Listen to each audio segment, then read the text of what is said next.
जो है इसमें प्रोटेक्शन शीट लगाई जाती है ताकि हमारे टैंक को कोई बाहर से चीज़ डैमेज ना करे। बायोफ्लॉक फिश फार्मिंग किस तरह की जाती है? पानी की बचत होती है, लैंड की बचत होती है और कम से कम जगह में हम 1 एकड़ की फिश फार्मिंग करते हैं। इसका स्ट्रक्चर किस तरह तैयार होता है और इसमें कितनी लागत आती है? इन टैंक्स को आप इजीली एक जगह से दूसरी जगह मूव भी कर सकते हैं, आपका कोई नुकसान नहीं होगा। आप एज इट इज़ फोल्ड करें और वहाँ ले जाके इंस्टॉल कर लें। बायोफ्लॉक फिश फार्मिंग में कौन सी मछलियाँ पाली जाती हैं? सबसे ज़्यादा पॉपुलर फिश है वो है तिलापिया फिश। कि एक मछली की अफजाइश पे कितनी लागत आती है? कॉस्ट कुछ भी नहीं है, आप जीरो कॉस्ट में भी मछली पाल सकते हैं। आज जिस मौजू पे हम बात करने जा रहे हैं वो इंतहाई अलग नौइयत का कारोबार है, जिसके अगर हम बैकग्राउंड में जाएंगे तो वो बहुत ही तवील और लंबा है, लेकिन हम आपको मुख्तसर करके बताएंगे। आज हम बात करेंगे पाकिस्तान में मछलियों की अफजाइश और उसके कारोबार के बारे में। पहले के दौर में मछलियां सिर्फ समंदर और झील के जरिए ही पकड़ी जाती थी। मछेरे इसे बाजार में फरोख्त कर देते थे और लोग बासानी वहां से मछलियां खरीद लेते थे। फिर एक दौर आया जब मछलियों की अफजाइश के लिए बाकायदा फिश फार्मिंग के कारोबार को शुरू किया गया, जहां तालाब नुमा जगह में छोटी मछलियां छोड़ी जाती थी। उसके बाद वहां पर उनकी फीडिंग डाली जाती थी और जब ये मछलियां बड़ी हो जाती थी तो इन्हें जाल के जरिए खींच लिया जाता था और फिर बाजार में फरोख्त कर दिया जाता था। ये काम आज भी हो रहा है, लेकिन अब मछलियों की फार्मिंग के लिए एक नया तरीका आया है जिसे बायोफ्लॉक के नाम से जानते हैं। कि अगर आपके पास ज्यादा बड़ी जगह नहीं है, एक छोटी सी जगह है, तो आप वहां पर किस तरह मछलियों की अफजाइश कर सकते हैं। पाकिस्तान में कई लोग इस कारोबार को कर रहे हैं और अच्छा मुनाफा भी कमा रहे हैं, जिनमें Majid fish farm, world fish farm, biofloc fishery, biofloc Pakistan जैसे फार्मों के नाम शामिल हैं। हमने इस कारोबार को जानने के लिए कराची में कायम असमक फार्म का रुख किया। हम ये जानना चाहते थे कि बायोफ्लॉक फिश फार्मिंग किस तरह की जाती है, इसे किस तरह तैयार किया जाता है, इसमें कितनी लागत आती है और इसका प्रॉफिट मार्जिन क्या है। बायोफ्लॉक टेक्नोलॉजी बेसिकली एक सस्टेनेबल एक्वाकल्चर की एक पहचान है, जिसमें हम कम से कम नेचुरल रिसोर्सेज यूज़ करके बायोफ्लॉक फिश फार्मिंग करते हैं और हमें जिसमें पानी की बचत होती है, लैंड की बचत होती है और कम से कम जगह में हम 1 एकड़ की फ़िश फार्मिंग करते हैं। बायोफ्लॉक फिश फार्मिंग की टेक्नोलॉजी क्या है, ये तो आपने जान लिया। अब चलते हैं कि बायोफ्लॉक फिश फार्मिंग करने के लिए आपको कितनी जगह दरकार होती है और क्या कम जगह पर फिश फार्मिंग हो सकती है। देखिए, इसमें होती है स्पीशीज़ के कौन सी स्पीशी पाल रहे हैं। एग्जांपल, कुछ मछलियाँ ऐसी होती हैं जिनको कम ऑक्सीजन रिक्वायर्ड है, वो ज़्यादा कम जगह पे ज़्यादा मछलियाँ दे सकती हैं। एग्जांपल, अगर हम कैटफिश की बात करें तो 0 ppm पे भी सर्वाइव करती है। तो जहाँ पर हम 1 एकड़ से एक टैंक में यानी प्रोडक्शन ले रहे होते हैं तो वहाँ से उसमें भी और डबल हो सकती हैं। लेकिन हम जो नेचुरली, क्योंकि हम एज अ प्रॉफिटेबल बिजनेस के तौर पे बात करते हैं कि किस फ़िश की फार्मिंग करें जिसमें जो है हमें अच्छा प्रॉफिट मार्जिन मिले, तो उस सिलसिले में जो है हम कुछ मछलियां हैं जो रिकमेंड करते हैं। एग्जांपल, बंगासिस मछली हो गई, इसके अलावा एक सोल फिश हो गई जिसकी हम फार्मिंग करते हैं, तो उनके मार्केट में रेट बहुत अच्छे हैं। एग्जांपल, अगर 400 गज की अगर हम बात करें तो उसमें आराम से 6 टैंक्स आप इजीली लगा सकते हैं और उस पर काम कर सकते हैं। अच्छा, अगर हम 240 की बात करें तो उस पर हम रिकमेंड ये करेंगे कि आप 15,000 लीटर वाले 4 टैंक लगा के फ़िश फार्मिंग कर ले सकते हैं। 120 पे अगर हम बड़े की बात करें तो वो आप 3 लगा सकते हैं, छोटों की बात करें तो आप 4 टैंक्स लगा के फ़िश फार्मिंग कर सकते हैं। कितनी जगह में कितने का बिजनेस हो सकता है? देखें, पिछले सालों में, कुछ सालों में लोगों ने बहुत ज़्यादा ज़मीनें इन्वेस्टमेंट के तौर पे ली थी, जिसमें 120 गज की भी प्लॉट हैं, 1000 गज के भी हैं, 600 गज के भी हैं। चूँकि आजकल प्रॉपर्टी बहुत डाउन हुई हुई है, तो मैं अपने कस्टमर्स को ये कहता हूँ कि अपनी जितनी भी ज़मीन है, 100 गज का प्लॉट है, 80 गज का है, 120 गज का है या 600 गज का या 1000 गज का है, आप उसमें फ़िश टैंक्स बना के फार्मिंग कर सकते हैं। एग्जाम्पल अगर मैं दूँ 120 गज के प्लॉट की, तो वहाँ पे ये जो मेरे पीछे टैंक्स लगे हुए हैं 20 डायमीटर वाले, ये 3 टैंक्स आप इजीली बना सकते हैं। मतलब आप 3 टन की प्रोडक्शन एक छोटे से प्लॉट से ले सकते हैं। अगर एग्जांपल मैं बात करूँ 600 गज पे हम कितना प्रॉफिट अर्न कर सकते हैं, तो 600 गज पे जैसे मैंने बताया कि 6 टैंक्स हम बना सकते हैं और एक टैंक पे मिनिमम हमें 800 kg की प्रोडक्शन मिलती है और मैक्सिमम 1000 kg पे भी जा सकते हैं। अगर हम 6 टैंक से करते हैं तो हमें तकरीबन एक टैंक से 600 गज के प्लॉट से 6 टन की प्रोडक्शन ले सकते हैं। यानी अगर आप बात करें, अगर मछली जो है वो 500 रुपये kg है और 1000 kg आप बेचते हैं तो 5 लाख की मछली, तो 6 टैंक से आप 30 लाख की जो है वो बिज़नेस कर सकते हैं, रेवेन्यू जनरेट कर सकते हैं अपना। ये तो आपने देख लिया कि बायोफ्लॉक फिश फार्मिंग के लिए कितनी जगह दरकार होती है। बात करते हैं बायोफ्लॉक फिश फार्मिंग के लिए बनने वाले टैंक की। इसका स्ट्रक्चर किस तरह तैयार होता है और इसमें कितनी लागत आती है। अगर आप मेरे पीछे लगे हुए टैंक्स देखें तो बायोफ्लॉक टैंक्स बनाना कोई ज़्यादा बड़ी साइंस नहीं है। कुछ छोटी मोटी टेक्निक्स होती हैं जिनके थ्रू जो डायमेंशन होती है वो हमें फॉलो करनी होती है। बाकी अगर मैं स्ट्रक्चर की बात करूं तो ये अगर आप देखें तो ये मैश यूज़ की गई है, ठीक है। इसे गैल्वेनाइज मैश कहते हैं। और इसके बाद जो है इसमें प्रोटेक्शन शीट लगाई जाती है ताकि हमारे टैंक को कोई बाहर से चीज़ डैमेज ना करे। अच्छा, जब भी हम टैंक बनाते हैं तो सबसे पहले इसकी बेस तैयार की जाती है। अगर हम आप इसको ये नज़र आ रहा हो तो इसके नीचे बेस बनाई जाती है। बेस के नीचे जो है इसमें फ़िल्टर यूज़ किए जाते हैं ताकि जो है वो उसमें से मछली ड्रेन ना हो, ठीक है। इसका ड्रेनेज सिस्टम सारा हमने अलग जगह पर दिया हुआ है। जब बेस बन जाती है तो उसके बाद ये टैंक्स पूरे तैयार मिलते हैं हमें।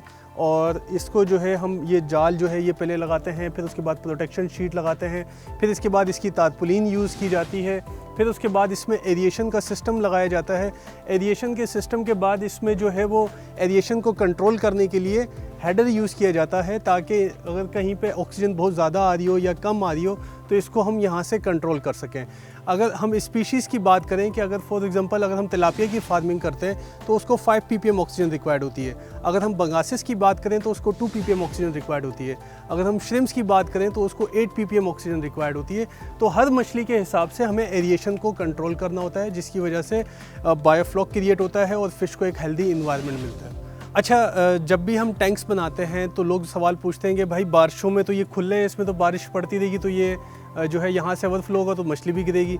तो ऐसा कुछ भी नहीं है। जब पानी अगर बारिशें बहुत ज़्यादा होती हैं तो ये ओवरफ्लो पाइप्स लगे हुए हैं हर टैंक के, ठीक है। तो पानी अगर फॉर एग्जांपल इस यहाँ तक पहुँचता है तो पानी यहाँ से ओवरफ्लो होना शुरू हो जाता है, ठीक है। तो ये बारिशों में हमें ये इसकी सेफ्टी मिल जाती है। फिर उसके बाद हम इसका ड्रेनेज सिस्टम, जैसे अगर मछली तैयार हो जाती है तो इस टैंक का पानी हम ड्रेन कैसे करेंगे, तो इसके नीचे फ़िल्टर लगे हुए होते हैं जिससे जो है वो पाइप यहाँ बाहर आ रहा होता है और हम ये इस पाइप को निकालते हैं तो यहाँ से ये पानी ड्रेन होना शुरू हो जाता है। उसके अलावा इस पानी को भी आप एग्रीकल्चर में यूज़ कर सकते हैं। फॉर एग्जांपल अगर ये पानी आपका नाले में जा रहा है तो आप इसको अपने एग्रीकल्चर जहाँ प्लांटेशन लगी हुई है वहाँ पे इसको यूज़ कर सकते हैं। और इससे जो इसमें जो नाइट्रोजन होता है वो प्लांट्स के लिए बड़ा फ़ायदेमंद होता है। तो आप एज ए इंटीग्रेटेड फार्मिंग कर सकते हैं। फ़िश फार्मिंग के साथ साथ आप एग्रीकल्चर भी साथ में कर सकते हैं। टैंक के स्ट्रक्चर में कितनी लागत आती है और इसे कैसे तैयार किया जाता है ये तो आपने देख लिया।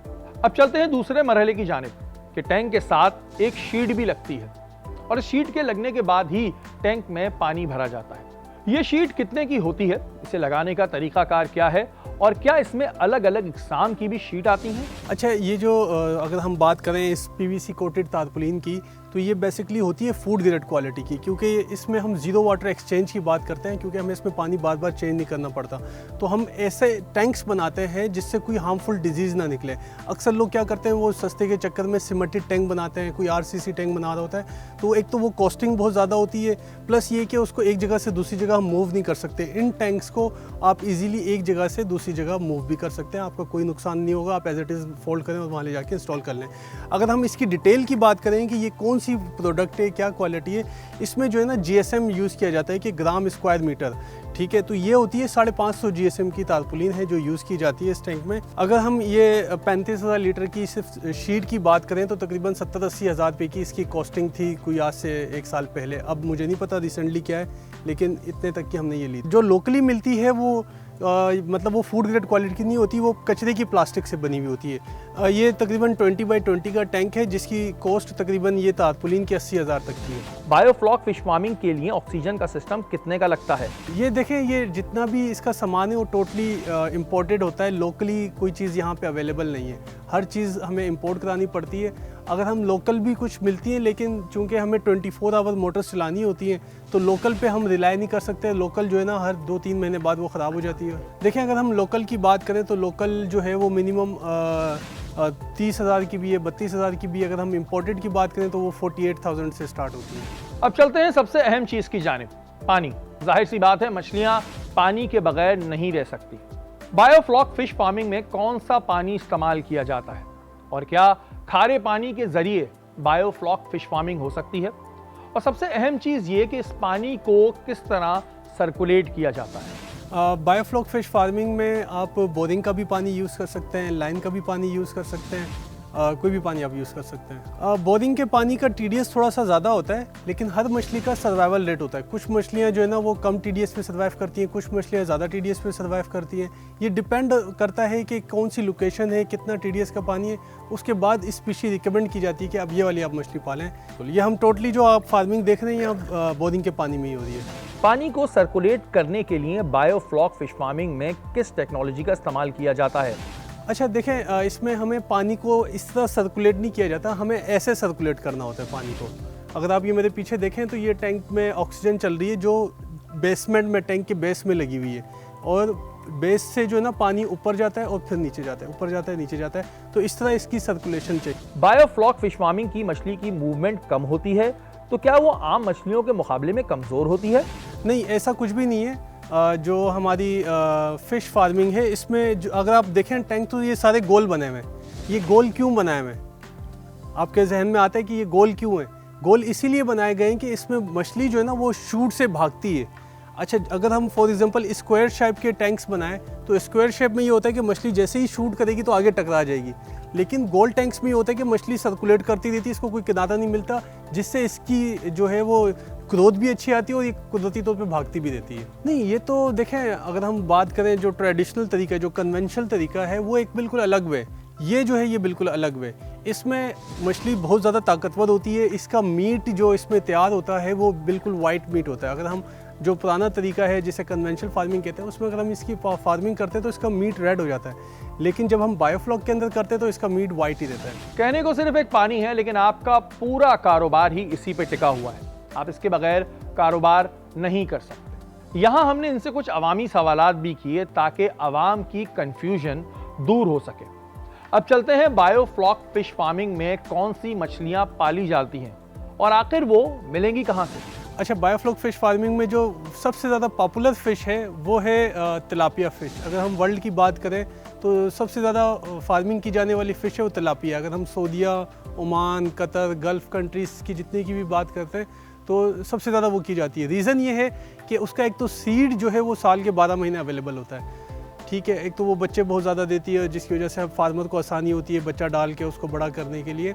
इसके अलावा आप जो है वो बंगासिस की फार्मिंग कर सकते हैं, सोल की फार्मिंग कर सकते हैं। उसके अलावा जो है आप कार्प फैमिली में कुछ मछलियाँ हैं जैसे थैला हो गई, उसकी फार्मिंग कर सकते हैं। तो ये मछलियाँ हैं जिनकी आप इजीली फार्मिंग कर सकते हैं। वैसे तो आप फ्रेश वाटर की तमाम मछलियों की फार्मिंग कर सकते हैं, लेकिन रीज़न ये कि उन मछलियों के मार्केट में रेट अच्छे नहीं हैं। तो हम जैसे 4 मछलियाँ मैंने बताई हैं, तिलापिया, बंगासिस, सोल और थैला। अगर हम तिलापिया की बात करें तो इसका तो इंटरनेशनल नेम ही तिलापिया है। अगर हम सिंधी में बोलें तो सिंधी में इसे धैयो कहते हैं, पंजाबी में बोलें तो इसको चिड़ा कहते हैं पंजाबी में। तो इस तरह इसके 3 नाम है। बाकी जैसे बंगासिस है, ये पाकिस्तानी मछली नहीं है, ये बाहर की मछली है, ये बाहर से इंपोर्ट होती है और इसकी फार्मिंग की जाती है। बायोफ्लॉक फिश फार्मिंग के लिए मछलियाँ कहाँ से मिलेंगी? अगर हम फ़िश के सीड की बात करें तो घारो, हमारी जो कोस्टल बेल्ट है, यहाँ पे 3-4 हैचरियाँ बनी हुई हैं, वहाँ से हमें तमाम मछलियों का सीड मिल जाता है और वहाँ से हम कराची शिफ्ट कर लेते हैं। ये तो आपने देख लिया कि बायोफ्लॉक फिश फार्मिंग में कौन सी मछलियाँ पाली जाती हैं और ये कहाँ से मिलेंगी। लेकिन सबसे अहम बात यह है कि एक आम आदमी को ये नहीं पता कि एक मछली की अफजाइश पे कितनी लागत आती है और ये मार्केट में कितने की फरोख्त होंगी और कहाँ फरोख्त होंगी। एग्जाम्पल अगर हम तिलापिया की बात करें तो तिलापिया का सीड जो है वो 3 रुपये का होता है। बंगासिस की बात करें तो उसका सीड 8 रुपये का होता है। एग्जाम्पल मेरे पीछे जो टैंक है बंगासिस, इसमें 1000 मछलियाँ डालते हैं, बच्चा डालते हैं, तो एक बच्चा 8 रुपये का है तो 1000 बच्चे 8000 रुपये के हो गए। तो ये जस्ट 8000 रुपये के आपने बच्चे डालने, फीड खिलानी और इसको बड़ा करना है। तिलापिया जो है इस साइज़ के टैंक में जो है वो 2000 मछलियाँ डलती हैं, तो तिलापिया का बच्चा बना 6000 रुपये का। तो 6000 की मछलियाँ डाल के इसमें आप फिश फार्मिंग कर सकते हैं। एग्जाम्पल अगर हम जैसे मैंने बताया कि 8 रुपये वाला बच्चा डालते हैं तो ये बिल्कुल 0 साइज़ का होता है, छोटा बच्चा होता है। तो ये बच्चा अगर हम डालते हैं तो ये 1 kg, एग्जाम्पल अगर मैं टारगेट वेट लेके चलूँ कि मैंने एक मछली का वज़न 1 किलो करना है तो वो 9 महीने में आपका 1 किलो वेट गेन करेगी। अगर एग्जाम्पल मेरे पास क्लाइंट है वो कहता है यार मुझे आधा किलो की चाहिए मछली, तो वो आधा किलो की 6 महीने में हो जाती है। एग्जाम्पल कोई कहता है कि क्लाइंट के भाई मुझे प्लेटर साइज़ चाहिए, मतलब प्लेटर साइज़ 1 पाव की मछली को कहता है, वो फ्राई में यूज़ होती है, तो वो मछली जो है ना 3 से 4 महीने में 1 पाव की मछली तैयार हो जाती है। तो ये मुख्तलिफ कैटेगरीज है, depend on demand on clientage. इस पर अगर हम किलो वाली की बात करें तो पाकिस्तान में रुझान ये है कि जो बड़े साइज़ की जो मछलियाँ हैं उनके रेट ज़्यादा मिलते हैं, क्योंकि ज़ाहिर बात है वो 9 महीने उसे हम खिला भी रहे हैं, बड़ा भी कर रहे हैं, तो उसके रेट ज़्यादा होते हैं बानिस्बत छोटी मछलियों की। छोटी मछलियों पे 3 महीने में ख़र्चा भी कम होता है, उसके रेट जो है ना थोड़े से कम मिलते हैं। एग्जांपल अगर मैं किलो वाली की बात करूँ तो 500 साढ़े 500 रुपये केजी उसके रेट हैं, और अगर मैं पाव वाली की बात करूँ तो उसके 300 साढ़े 300 रुपये पर केजी रेट मिलते हैं। अच्छा, इस मछली की अगर मैं फीडिंग की बात करूँ तो अगर ये 1 पाव इसने वेट गेन किया है तो इसने 1 पाव ही फीड खाई होगी। अगर हम फीड की बात करें तो 160 रुपये किलो है, तो ये 1 पाव का आप आइडिया लगा लें कि तकरीबन ये 35 से 40 रुपये में आपकी ये फीड खा के इतनी बड़ी हुई है। ठीक है, अगर आपने इसको 1 किलो वेट गेन करना है तो 1 किलो फीड खिलानी है और 1 किलो वेट गेन करेगी। अच्छा, ये तकरीबन 250 ग्राम की है और इसके मार्केट में इस टाइम पे इसके रेट हैं 250 से 300 रुपये। ठीक है, और इसने तकरीबन 60 रुपये की फीड खाई है, और अगर हम इसमें प्रॉफिट की बात करें तो 200 रुपये में हमें पर केजी इस पर प्रॉफिट मिलता है, अगर आप 1 पाव करके भी बेचते हैं तो। और ये देखें, ये जो है ये हमारी फ़िश अब इसको आज़ाद कर रहे हैं और ये अब अपने घर चले गए। मछलियों का चारा कैसे तैयार किया जाता है? जैसे मैंने बताया कि मार्केट में फ़िश मिलती है, फीड मिलती है 160 रुपये किलो। अगर आप चाहते हैं कि अपनी फ़ीड की कंजम्पशन को बिल्कुल ज़ीरो कर दें तो आप फ़िश की फ़ीड खुद भी बना सकते हैं। ठीक है, उसके लिए आपको जो है ना ये एक ख़ास किस्म की बूटी है जो हमने इसमें ग्रो की हुई है, जिसके अंदर 40% प्रोटीन होती है, जो फ़िश के लिए बड़े फ़ायदेमंद होती है और फ़िश की ग्रोथ के लिए बड़े फ़ायदेमंद साबित होती है, और ये फ़िश बड़े शौक से खाती है। तो आप इसको अपनी कोई खाली जगह पे इसको ग्रो कराएं। इसे डक वीड कहते हैं। ये डक वीड है, ये एक तरीके की बूटी होती है जो फ़िश बड़े शौक से खाते हैं। अच्छा, ये आप वैसे सिंध में तो अवेलेबल नहीं है, पंजाब के कुछ लोगों के पास ये मौजूद है। इसका ग्रो करने का तरीका बहुत ही आसान है। आप जस्ट ये इसका थोड़ा सा मेरे से स्टार्टर ले जाएं, मतलब ये जो मैंने आपको दिया ये एक शॉपर में मैं आपको दे दूंगा। अपने घर में कोई भी ऐसी जगह पे जहाँ पे आप पानी खड़ा कर सकते हैं वहाँ डाल दें, ये ऑटोमेटिकली पूरे पौंड में ये भर जाएगी। आप इसमें से अब हम इसको फ़िश टैंकों में भी यूज़ करते हैं। ये अगर आप ख़रीद नहीं भी सकते तो ये जहाँ पे भी पानी खड़ा होता है ना, तो ये वहाँ पे भी बन जाती है। आप वहाँ से जस्ट इसका थोड़ा सा स्टार्टर लाएं, ये खुद ब खुद ये पूरे पौंड में भर जाएगी। आपको क्या लगता है कि मैं सारी ख़रीद के लाया हूँ? नहीं, मैं जस्ट थोड़ी सी जो लेकर आया था वो यहाँ पे इतनी सी जगह पे, ये मुश्किल से 1 महीने में आपका पूरा तालाब भर देती है। कॉस्ट कुछ भी नहीं है, आप ज़ीरो कॉस्ट में भी मछली पाल सकते हैं। मछलियों की अफजाइश के बाद इसे फ़रोग करने का तरीक़ाकार क्या है?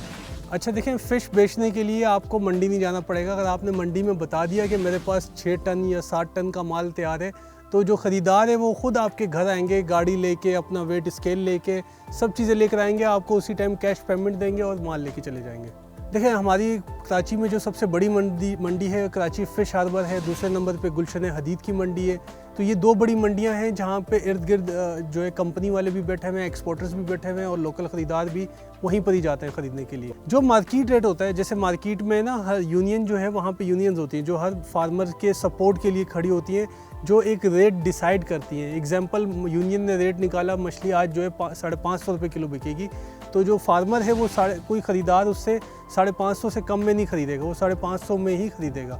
तो ये 1-2 बेनिफिट है मछली बेचने के। ऑनलाइन तो देखें, आपके पास तो सोशल मीडिया है, फेसबुक, इंस्टाग्राम, अपनी वेबसाइट बना के काफ़ी सारे स्टोर्स हैं बन गए आज अभी कराची में कि आप ऑनलाइन भी कर रहे हैं। अगर फॉर एग्जांपल आप वैल्यू एडिशन करते हैं, आप उसे कुक करके बेचें, आप उसको कोई रेसिपी लगा के बेचें, तो मल्टी ऑप्शन है। अगर आप वैल्यू एडिशन करेंगे, जो 500 वाली केजी वाली फ़िश है वो आप 1000 रुपये 1200 रुपये में ईजीली बेच सकते हैं। मछलियों के फार्मिंग के बाद ये मछलियाँ कहाँ फ़रोख्त होंगी, ये तो आपने देख लिया। अब बात करते हैं एक्सपोर्ट की, जिसकी पाकिस्तान में बड़ी मार्केट है।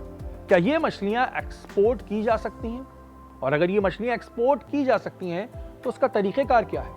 जी बिल्कुल, फ़िश आप इजीली एक्सपोर्ट कर सकते हैं। दुबई हमारा सबसे बड़ा ख़रीदार है, फिर उसके अलावा आप सऊदीया में भी बेच सकते हैं, लेकिन सबसे ज़्यादा भी जो डिमांड चल रही है वो यूएई दुबई में चल रही है। देखें, अगर आपने एक्सपोर्ट करनी है तो सबसे पहले आपकी प्रोडक्शन कम से कम एक कंटेनर जितनी होनी चाहिए, मतलब 25 टन की प्रोडक्शन आपके पास है, तब आप एक्सपोर्ट की तरफ जाएं, उसमें आपको एक अच्छा प्रॉफिट मार्जिन बचेगा। अगर आप बाय एयर भेजेंगे तो उसमें आपका जो ट्रैवल के जो एक्सपेंस है वो ज़्यादा पड़ जाएंगे। अगर आप रेफर कंटेनर से भेजेंगे 25 टन तो उसमें आपको एक अच्छा प्रॉफिट मार्जिन बचेगा। तो एक्सपोर्ट के लिए आपकी प्रोडक्शन कम से कम 25 से 30 टन की हो तो फिर आप एक्सपोर्ट की तरफ जाएँ। ये था हमारा बायोफ्लॉक फ़िश फार्मिंग के प्रोफेशन पे खुसूसी प्रोग्राम। इस प्रोफेशन को बहुत सारे लोगों ने अपनाया हुआ है और बहुत अच्छा मुनाफा भी कमा रहे हैं। इसकी तमाम चीज़ें दिखाने का मकसद ये है कि आप भी इस कारोबार को अपना सकते हैं और अच्छा मुनाफा कमा सकते हैं।